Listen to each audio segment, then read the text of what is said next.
There will come soft rains and the smell of the ground, and swallows circling with their shimmering sound, and frogs in the pools singing at night, and wild plum trees in tremulous white.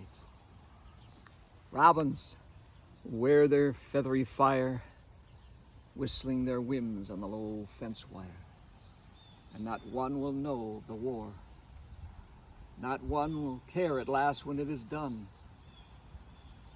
Not one would mind neither bird nor tree if mankind perished utterly. And spring herself, when she rose at dawn, would scarcely know that we were gone.